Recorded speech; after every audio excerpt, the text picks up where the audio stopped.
Halo sahabat, apa kabar? Lama nggak berjumpa ya. Hari ini ada informasi menarik nih dari Bimas Katolik ya berkaitan dengan PPG. Jadi hari ini saya akan membagikan informasi. Ini saya dapatkan dari grup mengenai penerimaan atau pendaftaran PPG dalam jabatan, sehingga nanti informasi ini bisa dimanfaatkan bagi mereka yang belum masuk ke dalam PPG tahun ini. Jadi ini dikeluarkan tanggal 27 Oktober 2023. Ini ditandatangani oleh, saya lihat dulu ya, ditandatangani oleh atas nama Direktur Pendidikan Katolik ya, Salman Baihan. Jadi mengenai siapa saja yang bisa mendaftar, nah, kita lihat di sini ya. Jadi bagi Bapak Ibu guru yang merasa sudah termasuk atau sudah mencukupi syarat, silahkan untuk disimak supaya nanti kita bisa masuk ke PPG dalam jabatan untuk tahun depan. Jadi ini saya bacakan saja ya. Sehubungan dengan pelaksanaan pendidikan profesi guru PPG dalam jabatan bagi guru pakat, disampaikan hal-hal berikut. Tahapan persiapan PPG. Nah, ini tahapannya yang pertama, pendaftaran calon peserta PPG, seleksi administrasi dan seleksi akademik. Nah, ini. Kemudian yang kedua, kriteria ini yang menjadi penting ya.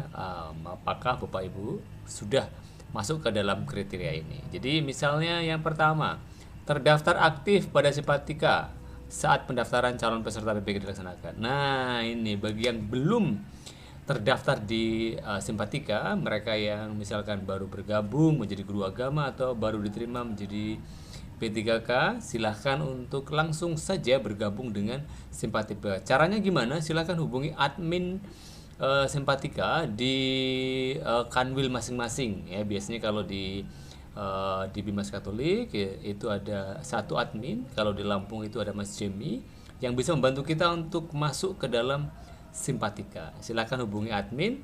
Nanti kalau yang di Lampung, kalau butuh nomor Mas Jemi nanti bisa sertakan di kolom komentar. Kemudian yang kedua, memiliki NUPTK yang terdata di Simpatika. Nah, ini kemudian yang menjadi syarat berikutnya. Kita punya NUPTK atau eh, data unik eh, tenaga kependidikan ya.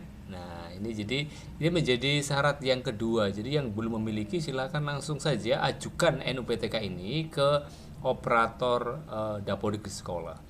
Ya mungkin ada syaratnya ya, misalkan setelah 2 tahun atau 3 tahun kita baru bisa mengajukan nomor NUPTK ini. Jadi bagi yang baru memang ini menjadi kesulitan ya, karena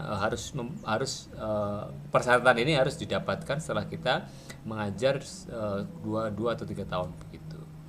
Kemudian yang berikutnya, memiliki kualifikasi D4 S1 program studi yang linear dengan mata pelajaran Pendidikan Agama Katolik, daftar prodi terlampir. Nanti di bagian bawah ada tuh prodi-prodi yang termasuk di dalam mereka yang disebut dengan linear, baik nanti dari Kementerian Agama maupun dari untuk perguruan tinggi umum. Kemudian yang berikutnya, berusia maksimal 57 tahun pada tanggal 31 Desember 2023. Nah, bagi yang masih memungkinkan di usia di bawah 57, silahkan. Karena ini menjadi kesempatan bagi kita untuk menambah keilmuan kita, terutama berkaitan dengan profesi keguruan kita. Nanti sekarang ini saya masih di batch 2 untuk PPG dan jabatan. Banyak sekali ilmu-ilmu baru yang saya dapatkan. Nah, ini menjadi juga memperkaya sehingga kita menjadi guru yang semakin profesional nantinya. Yang berikutnya, peserta PPG dalam jabatan ini ya, kategori satu. Nah, ini ada kategori satu, ada kategori 2 ya pada pendaftaran kali ini. Kalau kategori satu itu siapa aja?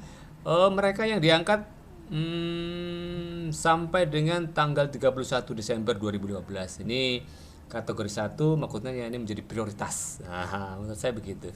Jadi kemudian yang kedua, kategori 2 itu adalah mereka yang diangkat mulai tanggal 1 Januari 2016 sampai 31 Desember 2022. Jadi ini yang sudah terdata di Simpatika dan di Dapodik tentunya ya, karena berkaitan dengan RUPTK itu tanggal segitu ya, tanggal maksimal itu 31 1 Desember 2022. Tapi kalau SK-nya itu nanti 1 Desember 2023, maka ini pasti di luar dari persyaratan ini ya, dan itu tentu tidak bisa mendaftar. Kemudian guru mengampu mata pelajaran agama Katolik pada sekolah umum atau guru yang mengampu mata pelajaran pendidikan agama Katolik pada sekolah menengah agama Katolik. Nah, ini juga menjadi persyaratannya.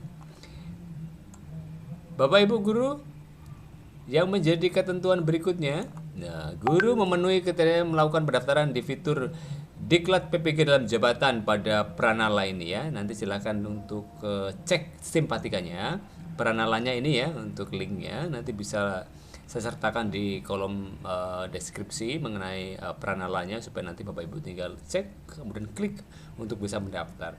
Jangan lupa ya, sekali lagi Bapak Ibu guru harus terdaftar di Simpatika. Kalau belum, silakan hubungi admin di kabupaten kota atau provinsi sehingga bisa memasukkan kita ke dalam sistem Simpatika.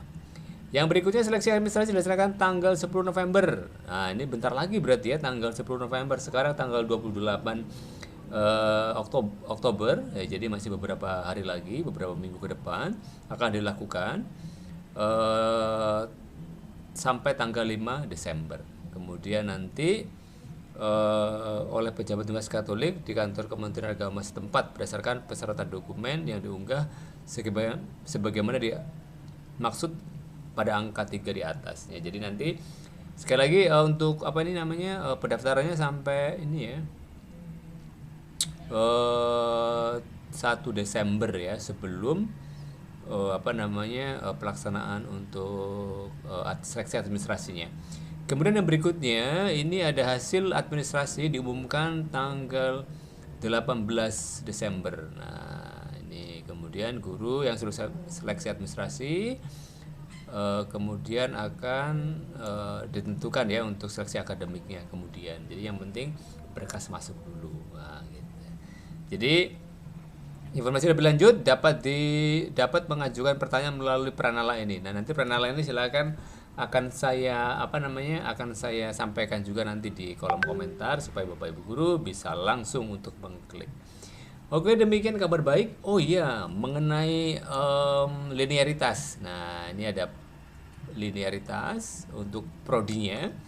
Jadi lihat ya, untuk prodi di perguruan tinggi keagamaan Katolik itu artinya perguruan tinggi yang memang di bawah Kemenak ya. Itu ada pendidikan pendidikan dan pengajaran agama Katolik, pelayanan pastoral, teologi, kateketik, pastoral, pendidikan keagamaan Katolik. Nah, ini untuk program studi pada perguruan tinggi umum. Ini berarti di bawah Kemendikbud ya.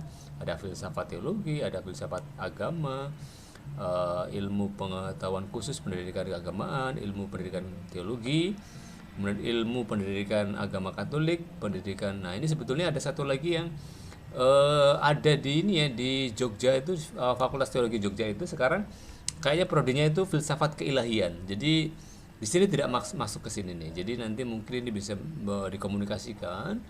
Jadi filsafat keilahian itu masuknya mana nih?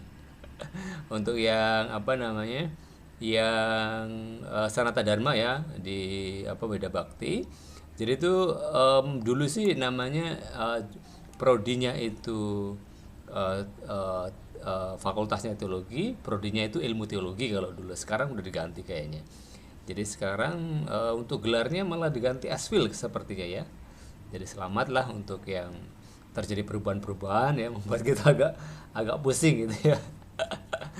Oke, demikian ya Bapak Ibu guru. Selamat memperjuangkan PPG ini sebagai sarana jalan untuk semakin menjadikan diri kita semakin profesional. Bye bye, God bless, semangat berjuang.